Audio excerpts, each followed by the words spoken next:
Inizia un appuntamento che si svolgerà in 2 puntate per parlare della coscienza di Zeno. È un appuntamento curato dall'Università di Trieste su fondi della Regione. Quest'oggi siamo in compagnia della professoressa Elena Lozano, che è docente di lingua, linguistica spagnola e traduzione presso il Dipartimento di Studi Umanistici dell'Università di Trieste, del professor Francesco Longo, docente di fisica sperimentale al Dipartimento di Fisica dell'Università di Trieste, e del professor Andrea Gambassi, docente di fisica teorica, già direttore del laboratorio interdisciplinare di scienze naturali e umanistiche della SISA. Grazie ai nostri ospiti per essere venuti e in un caso anche tornati nel nostro studio. Io direi, professoressa Lozano, introduciamo il progetto Cent'anni di Zeno. Il progetto Cent'anni di Zeno è un progetto di divulgazione umanistica promosso all'Università di Trieste, ma finanziato dalla Regione Autonoma Friuli Venezia Giulia. È fatta anche insieme ad altri partner, come sono il Consiglio regionale Friuli per l'Ente Nazionale Sordi, che ci ha dato una mano per portare avanti, facendo proprio l'interpretazione in lingua dei segni di questi dialoghi che abbiamo portato in giro per la regione, in cui abbiamo fatto interloquire esperti di tutti gli ambiti. Quindi oggi abbiamo dei fisici, ma abbiamo avuto degli economisti, abbiamo avuto dei giuristi, abbiamo avuto dei linguisti, dei letterati, abbiamo avuto anche i chimici, Sì, certo. Anche gli ingegneri per parlare del porto. Quindi abbiamo fatto un percorso di questi dialoghi per verificare qual era l'attualità di della coscienza di Zeno dopo 100 anni. E i risultati sono stati veramente sorprendenti, perché la nostra idea era chiedere a non esperti di letteratura proprio di leggere la coscienza da non esperti e vedere che cosa si ricavasse oggi. In questo percorso siamo stati anche seguiti e aiutati come partner dall'associazione ALT di cittadini e familiari per la prevenzione e il contrasto delle dipendenze, perché abbiamo portato anche tutto un discorso sulle dipendenze nelle scuole, partendo proprio dalla sigaretta di Zeno, e capire insomma quali dipendenze ci sono oggi, come per esempio la dipendenza del telefonino, che è per cui abbiamo parlato anche, abbiamo attualizzato questa essenza di Zeno di non staccarsi dalla sigaretta come non staccarsi dal telefonino. E in questo percorso siamo stati anche seguiti da Hangar Teatri, che ha formato studenti dell'Università di Trieste per leggere in forma interpretativa questi brani che ci hanno accompagnato in questo percorso, e anche dalla Società Kulturnidom di Gorizia, perché abbiamo fatto anche una tappa a Gorizia proprio per parlare delle minoranze linguistiche, delle difficoltà anche di un Zeno che non sa scrivere in italiano. È vero, sì, è un vecchio discorso. E anche, per ultimi, abbiamo qua il rappresentante dalla SISA, la Scuola Superiore Internazionale di Studi Avanzati. Quindi è un progetto che ha avuto molte fasi, e qua concludiamo con queste 2 puntate. Volevo chiedere soltanto una cosa prima di far vedere un contributo filmato che poi ci aiuterà anche ad addentrarsi in questa puntata. Per quello che si sa a livello accademico e a livello anche proprio di traduzione, è un libro facile da tradurre, La coscienza di Zeno? Assolutamente no, ecco. È un libro difficilissimo, perché la sembrerebbe stessa lingua... Sembrerebbe di no, nel senso, sembrerebbe abbastanza fluido a leggerlo. È fluido, ma è una lingua molto particolare, è una lingua intrisa da tanti elementi. Io devo dire che l'avevo letto in Spagna, addirittura al liceo, e avevo capito delle cose. Poi quando l'ho riletto all'università, e poi l'ho riletto quando ero già a Trieste, e la lettura che ho fatto quando ero a Trieste era completamente diversa rispetto alle letture che avevo fatto prima. Quindi è un libro che non è per niente facile, perché mantenere quella freschezza di quell'impasto fra il locale e l'universale, perché in realtà poi è universale, il ritmo che lui ha non è per niente semplice. Allora, vediamo questo contributo.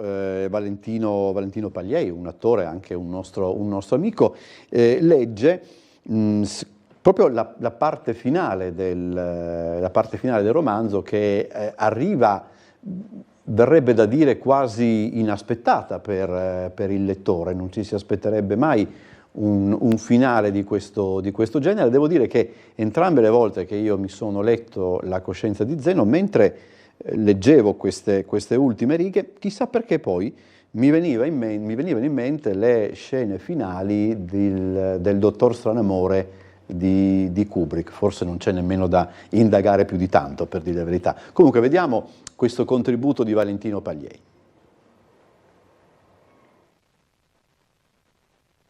La vita attuale è inquinata alle radici. L'uomo si è messo al posto degli alberi e delle bestie ed ha inquinata l'aria. Ha impedito il libero spazio. Può avvenire di peggio. Il triste e attivo animale potrebbe scoprire e mettere al proprio servizio delle altre forze. Ma non è questo soltanto. Qualunque sforzo di darci la salute è vano. L'occhialuto uomo inventa gli ordigni fuori del suo corpo. E se c'è stata salute e nobiltà in chi li inventò, quasi sempre manca in chi li usa. Gli ordigni si comprano, si vendono e si rubano. E l'uomo diventa sempre più furbo e più debole. Anzi, si capisce che la sua furbizia cresce in proporzione della sua debolezza. I primi suoi ordigni parevano prolungazioni del suo braccio e non potevano essere efficaci che per la forza dello stesso. Ma oramai l'ordigno non ha più alcuna relazione con l'arto. Ed è l'ordigno che crea la malattia, con l'abbandono della legge che fu su tutta la terra la creatrice. La legge del più forte sparì e perdemmo la selezione salutare. Altro che psicoanalisi ci vorrebbe. Sotto la legge del possessore del maggior numero di ordigni prospereranno malattie e ammalati. Forse attraverso una catastrofe inaudita prodotta dagli ordigni ritorneremo alla salute. Quando i gas velenosi non basteranno più, un uomo, fatto come tutti gli altri, nel segreto di una stanza di questo mondo, inventerà un esplosivo incomparabile, in confronto al quale gli esplosivi attualmente esistenti saranno considerati quasi innocui giocattoli. Ed un altro uomo, fatto anche lui come tutti gli altri, ma degli altri un po' più ammalato, ruberà tale esplosivo e s'arrampicherà al centro della terra per porlo nel punto dove il suo effetto sarà il massimo. Ci sarà un'esplosione enorme e nessuno udrà. E la terra, ritornata alla forma di nebulosa, errerà nei cieli, priva di parassiti e di malattie.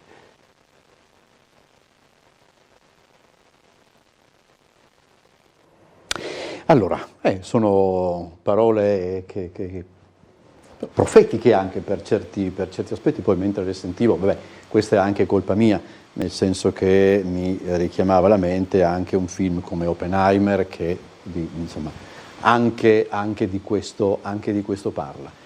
Questo scritto appunto 100 anni fa. Che cosa dicono queste che è proprio la parte finale, no, del romanzo, se non mi sbaglio, proprio che cosa ci dice ancora?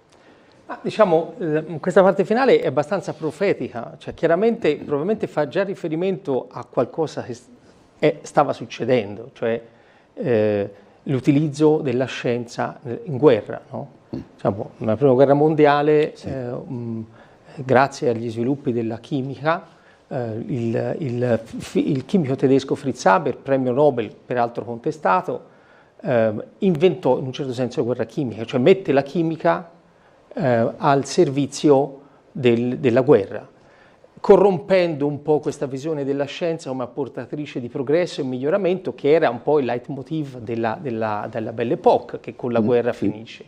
Quindi questo da un lato. Dall'altro, appunto, parlando di coscienza, se uno si volesse chiedere, ma questo Fritz Haber come scienziato, qual era la sua coscienza? Quindi da un lato dobbiamo pensare a questo, dall'altro lato dobbiamo pensare che la stessa persona aveva inventato nel 1909 il processo di sintesi dell'ammonia dall'aria, che praticamente ha dato la possibilità di produrre fertilizzanti su larga scala e sfamare il mondo. Sì, quindi diciamo è la scienza, no? L'utilizzo della scienza. E poi c'è la parte più profetica che probabilmente già si proietta verso gli orrori che diciamo, seguiranno Zeno, cioè la corsa agli armamenti atomici, appunto prima distruttivi, poi dopo la guerra ancora più distruttivi con gli armamenti termonucleari. E qui in questo senso entra anche questa figura controversa di Oppenheimer e del suo amico Teller. E in questo ci rimarranno anche incastrati nel dibattito persone come Einstein, noto pacifista. In realtà fu uno dei primi ad allertare il Presidente degli Stati Uniti della necessità di procurarsi ordigni atomici, una cosa che Einstein poi si pentirà per tutta la vita di aver fatto, però diciamo, fu lui l'iniziatore. Ecco, professor Longo, che cosa deve in qualche modo frenare gli scienziati? Non so se come domanda se ha un grande senso, ma insomma penso... Diciamo così, secondo me più che frenare gli scienziati, il testo che abbiamo appena sentito lo dice, qualcuno inventa e qualcun altro ruba questa scoperta e ne crea oppure qualcuno inventa un ordigno e qualcun altro lo ruba per usarlo. E sentendola nuovamente questa lettura è sempre nuova, e mi pare che qui stia il centro del discorso che dobbiamo fare. Lo scienziato è libero di perseguire le sue attività di ricerca, fin tanto che non toccano probabilmente la vita altrui, la vita di altre persone, mentre sono le applicazioni della scienza che devono essere frenate nuovamente quando toccano, a mio parere, la vita altrui. E facevo un esempio semplice, se volete, magari anche banale. Ricordavamo l'anno scorso anche i 60 anni, mi sembra, della tragedia del Vajont, sì. E nessuno mai direbbe che la geologia è una scienza che ha risvolti etici. Eppure non averla usata in modo corretto, non aver ascoltato gli scienziati che avevano dato delle allerte su cosa sarebbe successo al Monte Toc, ha creato il disastro che sappiamo. Così credo valga anche per l'energia nucleare. Il fatto che si possa usare per creare ordigni è sotto gli occhi di tutti. Il fatto che invece l'energia nucleare possa essere utilizzata per produrre energia in modo pacifico, pulito, eccetera, è altrettanto sotto gli occhi di tutti, ma alle volte i due discorsi si mescolano in maniera non corretta. Allora direi la cosa importante è che l'etica della scienza deve guidare tutto l'operato sia di chi ricerca sia di chi poi progetta le applicazioni di questa ricerca, in modo tale da non rubarne il vero spirito. Io non so, adesso non vorrei addentrarmi in un'analisi anche della etimologica di scienza, coscienza, eccetera, perché non è campo mio e poi sarebbe anche troppo semplice cadere nell'ovvio. Però è vero che soprattutto nella lingua italiana ciò ci consente anche, no, determinate riflessioni, se non determinati giochi, no? Scienza e coscienza.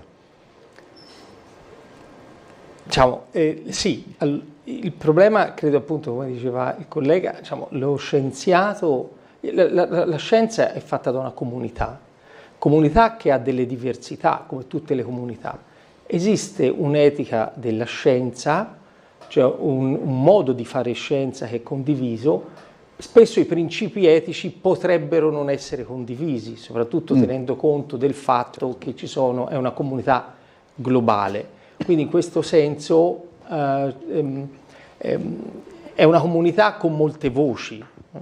Quindi diciamo, gli scienziati che lavorano ai programmi nucleari di paesi non particolarmente diciamo, pacifisti, forse nella loro idea diciamo, sono patrioti. Qui potrei tornare di nuovo al caso di Fritz Haber. Lui disse chiaramente che in periodo di pace lo scienziato appartiene all'umanità e quindi condivide questo spirito della comunità scientifica come impresa globale. Durante la guerra appartiene alla patria. Lui era un fervente nazionalista. E quindi la domanda è, diciamo, ci sono dei principi che regolano il funzionamento della scienza, appunto fairness, peer review. Un'etica veramente condivisa potrebbe non esistere, appunto tenendo conto che essendo una comunità globale, certo, i valori etici sono anche diversi. Quindi diciamo, in questo senso bisogna stare molto attenti. Ecco.